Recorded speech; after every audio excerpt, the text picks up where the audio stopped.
Rahasia Lukisan. Bagian 7.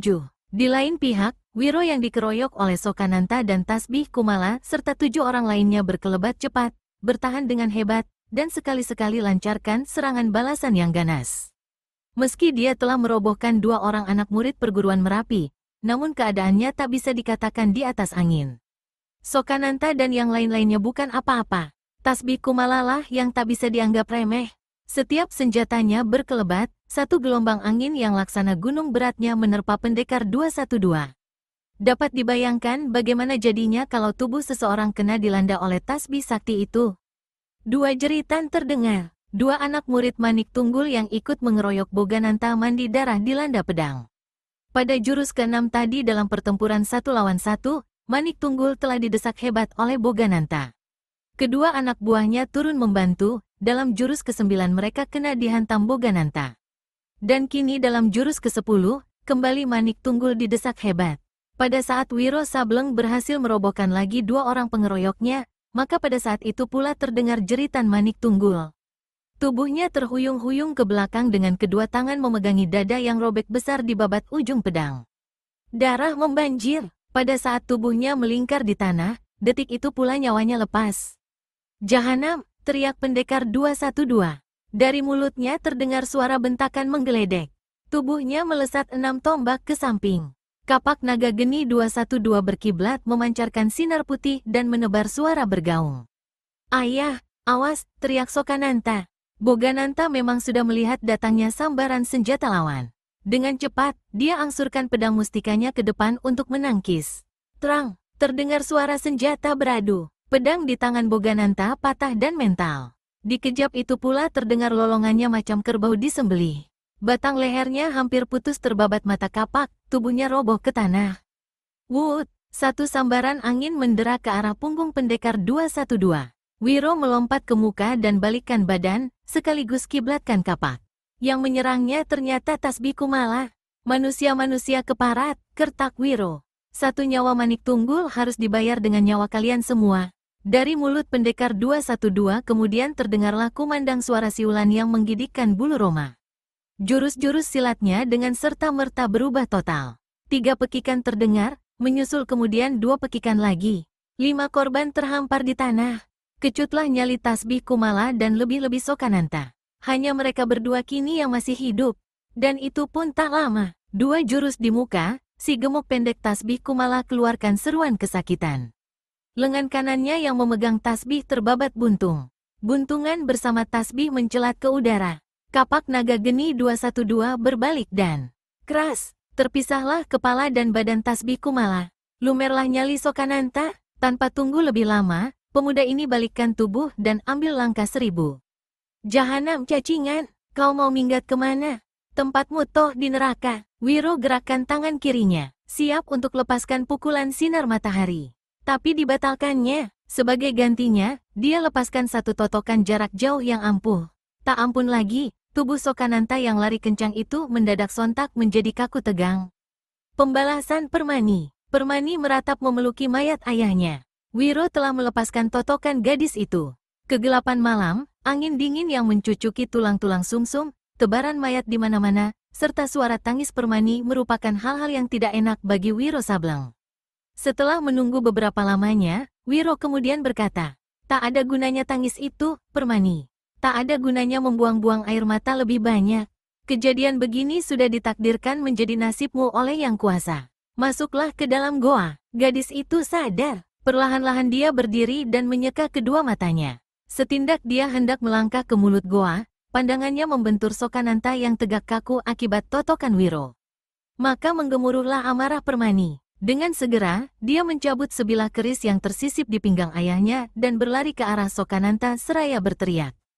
"Bangsat, kaulah yang jadi biang racun segala-galanya." "Permani," seru Sokananta dengan keras tapi gemetar. "Ampunilah selembar nyawaku ini. Ini ampun untukmu," teriak Permani garang, dan keris bereluk 7 di tangan kanannya dihunjamkannya keras-keras ke dada pemuda itu.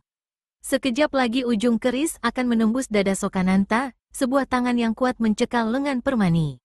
"Lepaskan tanganku," teriak si gadis kalap. Karena Permani seorang yang mempelajari ilmu silat serta memiliki tenaga dalam yang cukup ampuh, agak sukar juga bagi Wiro menahan gadis itu. Dengar, Permani, kematian dengan tusukan keris seperti ini terlalu enak baginya, kata Wiro.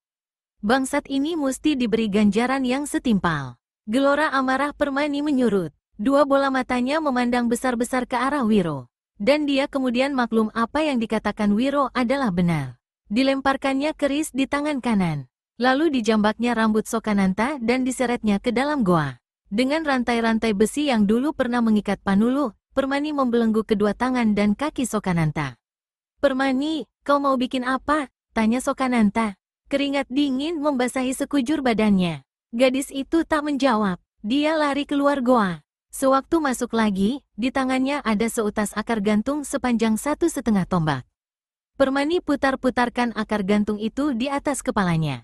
Permani, suara seruan Sokananta putus dilanda bunyi akar gantung yang mendera dadanya. Pakaiannya yang bagus robek, kulit dadanya tergurat lecet dan berdarah. Puluhan kali di dalam gua itu terdengar suara cambukan-cambukan yang dahsyat.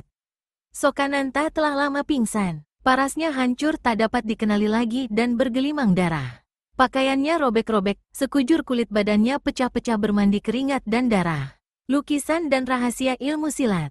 Bila matahari mulai naik di pagi keesokannya, maka di depan mulut gua itu kelihatan sebuah kuburan baru lagi. Kuburan Manik Tunggul yang berdampingan dengan kuburan Panulu. Di bagian kepala kedua kuburan itu diletakkan dua buah batu besar dan pada batu itu dengan dua ujung jari-jari tangannya, Wiro telah menggurat nama kedua orang itu. Kau akan kembali ke kota? Tanya Wiro Sableng yang berdiri di samping Permani dan tengah memandangi dua kuburan bertanah merah itu. Si gadis gelengkan kepalanya. Memang tak ada gunanya ke Paritsala. Lebih baik terus langsung pulang ke kota kediamanmu. Tidak, aku tak akan kembali pulang. Wiro kernyitkan kening. Lalu, aku akan tinggal di sini. Akan bertapa di goa. Wiro hendak tertawa tapi tak jadi. Dia berkata, ibumu akan susah bila kau tak kembali. Setelah ayah meninggal, aku cuma sebatang kara di dunia ini. Jadi ibumu juga sudah meninggal? Permani mengangguk. Kau tak punya kerabat atau saudara? Tidak. Tapi hendak bertapa dalam umur semudamu ini betul-betul belum masanya, Permani. Kau menyia-nyiakan masa mudamu dan juga masa depanmu. Masa muda dan masa depanku tak ada lagi sejak orang yang kucintai masuk di bawah tumpukan tanah merah itu, sahut Permani, dan butir-butir air mata berjatuhan melewati kelopak kedua matanya. Wiro Sableng menghela nafas. Sungguh sayang darah secantik ini memutuskan untuk jadi pertapa. Tapi bagaimana dia bisa melarang? Diam-diam diperhatikannya paras Permani dari samping, dan ketika gadis itu memutar kepala ke arahnya, pandangan mereka saling beradu untuk beberapa lamanya. Dunianya Panulu berakhir sampai di tempat ini, Wiro, bisik Permani. Aku akan tinggal di sini sampai akhirnya nanti pada suatu ketika duniaku pun akan berakhir pula di sini, di hadapan kuburnya. Wiro Sableng merasa terharu sekali. Betapa agungnya nilai-nilai cinta sejati, pikir pemuda ini. Di samping bertapa, aku akan memperdalam ilmu silat yang pernah diwariskan ayah. Itu sudah semestinya, kata Wiro perlahan. Hatinya tetap menyayangkan keputusan gadis itu untuk tinggal di gua itu dan bertapa, sekalipun sambil memperdalam ilmu silatnya. Dunia ini penuh dengan orang-orang jahat. Setiap kejahatan kadangkala dibarengi dengan ilmu yang tinggi-tinggi. Aku khawatir tinggal di sini kau bakal menemui nasib buruk. Permani menatap paras pemuda itu sebentar, lalu tundukkan kepalanya, dan untuk beberapa lamanya suasana diliputi kesunyian. Aku akan mencuci tangan di anak sungai tak jauh dari sini. Sebentar aku kembali, kata Wiro. Ketika berjalan kembali ke goa sehabis membersihkan tangan dan beberapa bagian tubuhnya, Wiro tersentak kaget. Telinganya yang tajam mendengar suara ribut-ribut seperti suara orang berkelahi yang diselingi suara tertawa gelak-gelak. Tanpa membuang waktu, dia berlari cepat. Begitu sampai di depan goa, terkejutlah murid Eyang Sinto Gendeng ini. Dilihatnya Permani tengah bertempur melawan seorang laki-laki berjubah kuning yang tangannya cuma satu. Sebenarnya tak bisa dikatakan pertempuran. Lebih tepat kalau dikatakan bahwa si jubah kuning bertangan buntung itu tengah mempermain-mainkan Permani serta kurang ajar dan sambil tertawa-tawa. Setiap kali dia bergerak, tangan kanannya meraba ke bagian-bagian tubuh Permani yang terlarang, hingga gadis ini mengamuk penuh amarah. Tapi semua serangannya luput. Tak jauh dari tempat terjadinya perkelahian tegak berdiri orang kedua, juga berjubah kuning dan cuma punya satu mata alias picak.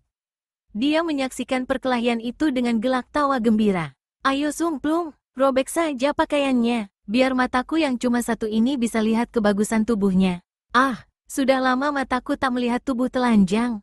Hahaha, di samping si mata picak ini, tersandar ke sebatang pohon, kelihatan sebuah lukisan perempuan telanjang. Lukisan itu sudah agak kotor dan kayu figura bagian bawahnya ada bekas sambungan. Seperti kawannya, dia pun memelihara brewok. Kalau tadi Wiro sudah demikian terkejutnya melihat pertempuran antara Permani dan si tangan buntung, maka melihat lukisan telanjang itu puluhan kali dia lebih terkejut. Tak bisa tidak, kedua manusia berjubah kuning ini adalah sepasang Elmaut kuning adanya. Bagaimana mereka bisa sampai ke tempat itu? Seperti telah diceritakan sebelumnya, mereka diam di sebuah goa yang terletak di lembah berbatu-batu. Karena sebegitu jauh mereka belum juga bisa membongkar rahasia yang tersembunyi di dalam lukisan perempuan telanjang, maka keduanya akhirnya memutuskan untuk pergi ke kampung tempat kediaman calon murid si pelukis aneh, yaitu Wira Prakarsa. Mereka menduga anak itu pasti mengetahui rahasia tersebut, dan kemudian memaksanya untuk memberi keterangan. Di samping itu, diam lama-lama di lembah batu sudah terasa tidak aman bagi sepasang Elmaut kuning. Anak-anak murid perguruan seberang kidul dan si Kate Bisu telah mengetahui tempat persembunyian mereka tersebut. Meski orang-orang itu telah berhasil mereka kirim ke akhirat, namun bukan tak mustahil banyak lagi tokoh-tokoh silat akan mendatangi mereka untuk menuntut balas ataupun mencuri lukisan yang ada di tangan mereka. Maka keduanya pun berangkatlah meninggalkan lembah batu. Dalam perjalanan, mereka melewati tempat di mana Permani berada, dan yang saat itu tengah berdiri di depan makam Panulu dan ayahnya. Melihat gadis cantik di tengah daerah liar begitu rupa, tentu saja sepasang Elmaut kuning jadi tertarik. Nafsu bejat merangsang keduanya, dan Elmaut kuning kuping sumplung turun tangan lebih dulu, hingga akhirnya terjadilah pertempuran.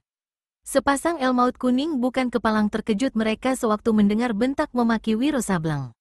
Lebih-lebih kuping sumplung yang saat itu tengah menjamahi tubuh Permani sambil tertawa mengekeh. Dia dengan cepat menyurut mundur sewaktu merasa satu angin mendorongnya dengan hebat, hingga kalau saja dia tidak lekas-lekas kerahkan tenaga dalamnya, pastilah akan dibuat mencelat mental.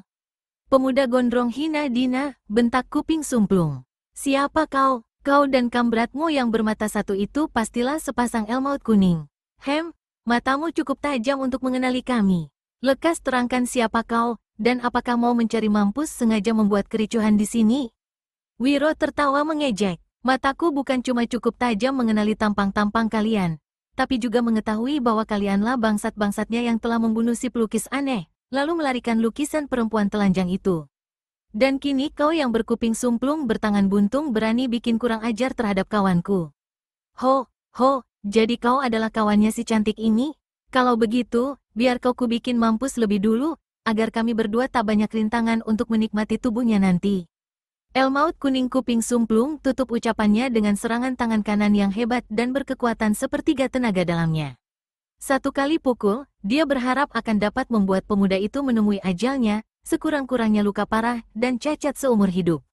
Tapi bukan main kejut kuping sumplung ketika melihat bagaimana pemuda itu bukan saja berhasil mengelakkannya, tapi juga ganti membalas dengan satu serangan yang ganas. Elmaut kuning kuping sumplung melompat ke samping. Tangan kanannya kirimkan jotosan angin keras, sedang kaki kanan serentak dengan itu menendang ke pinggang. Inilah jurus yang dinamakan dua palu sakti melanda mega. Angin serangannya saja hebatnya bukan olah-olah. Pendekar 212 Wiro Sableng melompat 1,5 tombak ke udara. Tendangan maut lawan lewat, sebaliknya dengan tangan kirinya Wiro sengaja memapasi lengan lawan. Elmaut kuning kuping sumplung kertakan rahang. Seluruh tenaga dalamnya dialirkan ke tangan kanan. Sebagai seorang tokoh silat yang ditakuti di 8 penjuru angin, kuping sumplung merasa bahwa tenaga dalamnya jauh lebih tinggi dari lawan. Dia sengaja mengambil keputusan untuk bentrokan lengan dengan lengan dan memastikan lengan lawannya akan patah. Di lain pihak, memang bentrokan inilah yang dikehendaki Wiro Sableng. Sekejap kemudian lengan kedua orang yang bertempur itu pun beradu.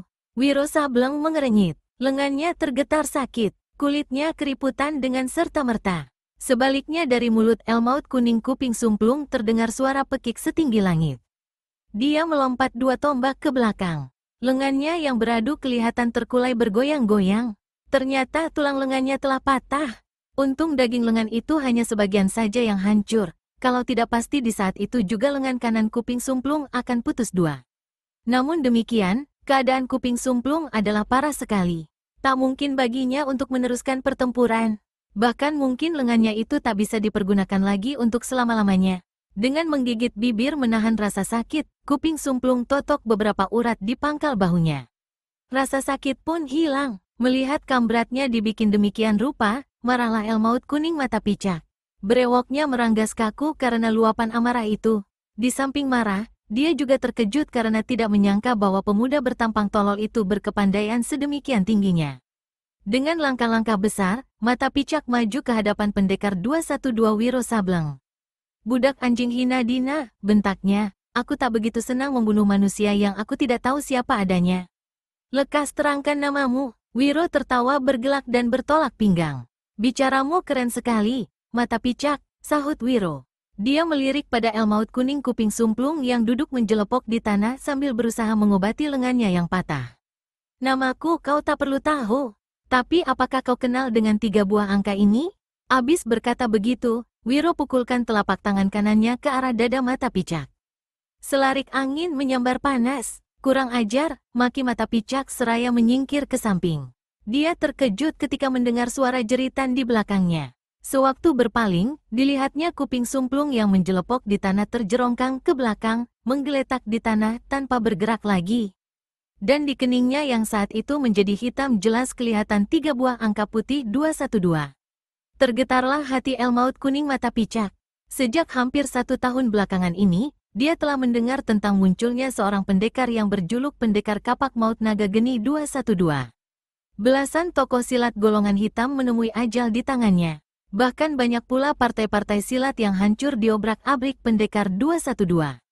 Pendekar itu sudah merupakan momok paling ditakuti oleh tokoh-tokoh silat golongan hitam. Dan kini tiada dinyana, dia sendiri berhadap-hadapan dengan Pendekar 212 itu. Lebih tidak dinyana lagi ialah bahwa Pendekar 212 itu adalah seorang pemuda belia bertampang tolol. Dan telah merampas jiwa kawannya, di depan mata kepalanya sendiri. Mata Picak yang berotak cerdik dan tahu bahwa pemuda itu bukan lawan enteng, serta mengkhawatirkan pula akan lukisan perempuan telanjang, sambil tertawa dan berbatuk-batuk berkata, dengan seorang gagah. Nama besarmu sudah sejak lama ku dengar, Pendekar 212. Lalu dengan rangkapkan tangan di muka dada, dia meneruskan, "Sebenarnya antara kita tak ada permusuhan, tak ada silang sengketa, bahkan di hari ini baru bertemu muka. Gerangan, apakah yang membuatmu sampai demikian tega merampas nyawa sahabatku?" Wiro tertawa gelak-gelak. "Kalau tak ada hujan, masakan ada geledek," kata Wiro. "Kambratmu itu telah berani berlaku kurang ajar terhadap sahabatku." Mata Picak menggumam dan tarik nafas panjang. "Sahabatku itu memang ceriwis dan tak boleh lihat perempuan cantik. Tapi kurasa dia sudah menebus kekurangajarannya itu dengan nyawanya sendiri. Sekarang antara kita tak ada apa-apa lagi. Aku akan pergi, dan di lain hari ku harap bisa bertemu dengan kau lagi." "Mana bisa kau pergi seenaknya?" Terkejutlah Mata Picak mendengar ucapan Wiro. "Kau telah membunuh si pelukis aneh dan mencuri lukisan yang tersandar di pohon itu. Untuk itu kau patut menerima hukuman." Paras Mata Picak berubah membesi. "Agaknya kau punya sangkut paut dan hubungan tertentu dengan si pelukis aneh. Ada hubungan atau tidak, kau tak usah ambil peduli. Yang penting, kau mesti serahkan lukisan itu kepadaku. Sedang sebagai hukuman karena telah membunuh si pelukis aneh, kau harus cungkil biji matamu yang tinggal satu itu." Elmaut Kuning Mata Picak tertawa terbahak-bahak. "Aku sudah relakan kematian sobatku. Sekarang kau minta barang yang bukan milikmu. Menyuruh aku mencungkil mataku sendiri? Sungguh keterlaluan. Nama besarmu terpaksa kulenyapkan dari muka bumi hari ini juga." Begitu selesai bicara, Mata Picak menggembor dan menerjang ke muka. Dalam sekejap saja, kedua orang ini sudah terlibat dalam satu pertempuran dahsyat. Gerakan Mata Picak hebat sekali, tubuhnya lenyap. Hanya bayangan sinar kuning jubahnya saja yang kelihatan menelikung mengurung tubuh Pendekar 212. Di lain pihak, begitu diserang lawan, Wiro segera maklum bahwa Mata Picak ilmu silat dan kesaktiannya lebih tinggi dari Kuping Sumplung. Karenanya, dengan berhati-hati Wiro melayani lawannya ini. Dalam tempo yang singkat, 10 jurus sudah berlalu. Elmaut Kuning Mata Picak membentak nyaring dan tukar permainan silatnya dengan jurus-jurus yang disebut Elmaut Menggila. Untuk 5 jurus lamanya, Wiro Sableng bertahan mati-matian. 5 jurus kemudian, pendekar 212 mulai terdesak. Sambil keluarkan suara bersiul, Wiro percepat gerakannya, tapi dia terkejut ketika di sekelilingnya terdengar suara. Wut, wut! Selarik sinar hijau melingkarinya dan mengeluarkan angin dingin yang menyembilu sekujur tubuh pendekar 212. Wiro tak tahu senjata apa yang di tangan lawan, karena gerakan yang dibuat mata picak sangat cepat luar biasa.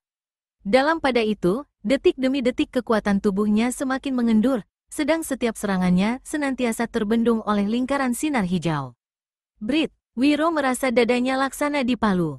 Dia melompat mundur, parasnya berubah. Pakaian putih di bagian dadanya robek besar. Belum sempat dia berbuat sesuatu apa, tiba-tiba mata picak sudah menyerangnya lagi. Meski sekilas, tapi Wiro berhasil melihat senjata-senjata di tangan lawannya. Senjata itu ternyata adalah sebuah kebutan yang terbuat dari bulu-bulu halus berwarna hijau. Wut! Kebutan itu menderu lagi dengan hebatnya. 2-3 kali Wiro lepaskan pukulan yang mengandung tenaga dalam hebat, tapi senjata sakti di tangan lawan benar-benar mematikan dan membuyarkan pukulan-pukulan tangguhnya itu. Wiro mulai memaki-maki dalam hati. Suara siulan mengumandang aneh dari sela bibirnya. Tangan kanan menyelinap datar kian kemari. Tiba-tiba jari-jari tangan itu telah berubah menjadi putih dan kuku-kukunya laksana kilauan perak mendidih. Mata picak, ayo tangkis pukulan sinar matahariku ini, teriak Wiro Sableng. Mendengar nama pukulan itu, Elmaut kuning mata picak lipat gandakan tenaga dalamnya dan mendahului menyerang. Tapi di saat itu pula, Wiro sudah turunkan tangan kanannya. Wus, mata picak terpekik, kebutan di tangannya mental dan hancur bertaburan, sedang tangan kanannya hangus hitam laksana terbakar. Buru-buru manusia ini alirkan tenaga dalamnya ke tangan yang terluka, telan sebutir pil, dan atur jalan darah. Untuk menolak racun pukulan, dia kemudian menotok urat besar di bahunya. Diam-diam Wiro memuji kehebatan daya tahan manusia ini. Seseorang yang tersambar pukulan sinar matahari biasanya tak ada ampun lagi, pasti akan menggeletak mati. Anjing hina dina, bersiaplah untuk mampus, teriak mata picak. Mulutnya berkomat kamit, kedua tangan diangkat ke atas dan memancarkan sinar kekuning-kuningan. Melihat ini, Wiro segera cabut kapak maut naga geni 212. Lalu Elmaut kuning mata picak pukulkan kedua tangannya ke muka. Terdengar suara menderu laksana topan prahara. 2 gelombang sinar kuning melesat. Puluhan paku emas beracun bertaburan menyambar ke arah tubuh pendekar 212 Wiro Sableng. Kapak naga geni 212 berkiblat membuat gerakan setengah lingkaran. Sinar putih menyilaukan menggebu ke muka memapasi 2 gelombang sinar kuning yang melesatkan puluhan paku-paku emas beracun. Laksana daun kering dihembus angin puting beliung, demikianlah bermentalannya senjata rahasia sakti Elmaut kuning mata picak itu. Mata picak tersirat kaget, mukanya pucat laksana mayat. Selama 10 tahun ini tak satu kekuatan lawan pun yang sanggup menumbangkan pukulan paku emas beracunnya itu demikian hebatnya. Apalagi serangan itu tadi dengan mengerahkan seluruh tenaga dalamnya. Melihat ini dan memaklumi bahwa naga-naganya dia akan mencari penyakit jika meneruskan pertempuran, maka tak ayal lagi mata picak segera melompat mundur, menyambar lukisan perempuan telanjang, dan larikan diri dengan cepat. Hai, jalan ke neraka bukan ke situ, mata picak, seru Wiro Sableng. Dia mengejar dengan sebat. 6 langkah di belakang lawan, Wiro buat gerakan burung walet menembus awan. Tubuhnya melesat di udara, dan ketika turun tahu-tahu sudah menghadang larinya mata picak. Keparat, mampuslah, hardik mata picak, dan lepaskan pukulan paku emas beracun dengan tangan kirinya. Tapi sekali ini dia terlambat. Belum lagi paku-paku itu berlesatan, kapak naga geni 212 sudah membabat dan kres, putuslah lengan kiri mata picak. Manusia ini meraung kesakitan, tubuhnya terasa panas. Dari buntungan tangannya mengalir hawa aneh yang menggigitkan bulu kuduknya. Pasti racun kapak naga geni 212 telah mulai menggerayangi tubuhnya. Dengan kalap, mata picak hantamkan lukisan perempuan telanjang ke kepala Wiro Sableng. Wiro menangkis, berakek, kayu lukisan itu hancur berantakan. Bagian bawah dari lukisan robek sepanjang setengah jengkal. Mata picak makin penasaran dan kirimkan satu tendangan kilat ke bawah perut lawan. Kapak naga geni menderu turun. Untuk kedua kalinya terdengar suara kres. Untuk kedua kalinya pula terdengar raungan mata picak. Betisnya telah terbabat putus. Tak ampun lagi, tubuhnya tergelimpang ke tanah. Beberapa saat lamanya dia menggelepar-gelepar macam ikan meregang nyawa. Kemudian tubuhnya tak bergerak lagi, tanda rohnya melayang sudah. Wiro Sableng usap-usap lengannya yang dihantam figura lukisan. Lengan itu lecet dan bengkak, tapi tidak mengkhawatirkan. Diambilnya lukisan yang terhampar di tanah dan kembali ke depan goa. Permani tak kelihatan di situ. Tentu di dalam goa, pikir Wiro. Dia masuk ke dalam, tapi sang dara juga tak kelihatan. Diperhatikannya Sokananta yang terbelenggu di dinding. Sekujur tubuhnya bergelimang darah. Mukanya hancur. Ketika didekati dan diperhatikan oleh Wiro, ternyata manusia itu sudah tak bernafas lagi. Pembalasan yang setimpal telah didapatnya. Wiro keluar dari goa dan berseru memanggil Permani. Tak ada jawaban. Dia memandang kian kemari. Pada saat itulah dilihatnya sederet tulisan di atas tanah.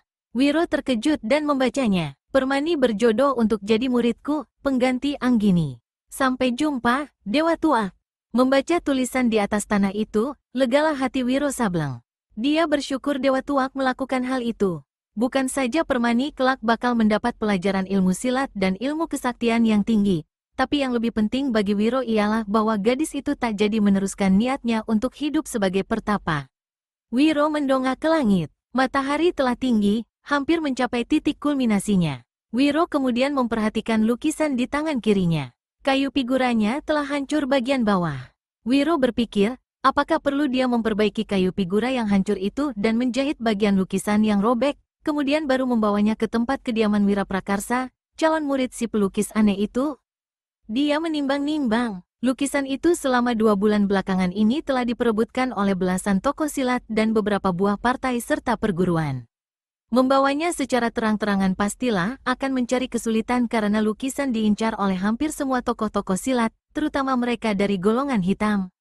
Pendekar 212 garuk-garuk kepala. Akhirnya Wiro Sableng mendapat akal. Dibukanya keempat sisi kayu figura lukisan itu satu demi satu. Dengan menggulung lukisan itu dan menyimpannya di balik pakaian, pasti akan aman dalam perjalanan.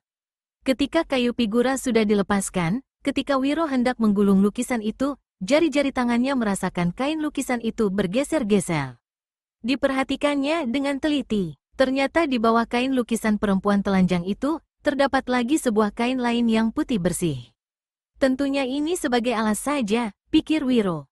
Tapi tak sengaja, tiba-tiba kain putih di bagian bawah itu menjulai ke bawah dan tersingkap. Terkesiaplah Wiro Sableng sewaktu melihat bagian pada kain yang disangkanya cuma sebagai alas itu, ternyata terdapat tulisan-tulisan banyak sekali dan juga gambar-gambar orang bermain silat. Dan ketika diteliti, ternyata semua tulisan dan gambar-gambar itu adalah sebuah ilmu silat aneh yang mengandung jurus-jurus luar biasa hebatnya. Wiro geleng-gelengkan kepala. Rupanya inilah rahasia besar yang disembunyikan si pelukis aneh dalam lukisan perempuan telanjang itu. Pantas saja si pelukis aneh tak mau menjualnya tempo hari pada Adipati Pamekasan meskipun sudah ditawar 200 ringgit. Sungguh cerdik sekali orang tua itu menyembunyikan ilmu silat yang hendak diwariskannya pada calon muridnya. Wiro meneliti lagi pelajaran silat yang tertulis di kain putih itu. Si pelukis aneh menamakan ilmu silatnya itu ilmu silat selusin jurus aneh. Sesuai dengan namanya, maka seluruh pelajaran berjumlah 12 jurus, tapi bisa dipecah-pecah sampai puluhan anak jurus. Wiro harus mengakui kehebatan ilmu silat yang ditulis oleh si pelukis aneh itu. Tak dapat tidak, siapa yang mempelajarinya pasti akan menjadi seorang tokoh besar yang dikagumi dalam dunia persilatan. Sebagai seorang pendekar berhati polos, jujur, Wiro tak mau mencuri mempelajari ilmu silat itu. Perlahan-lahan digulungnya kedua kain itu sekaligus. Sesaat kemudian, dia pun sudah berlalu dari situ.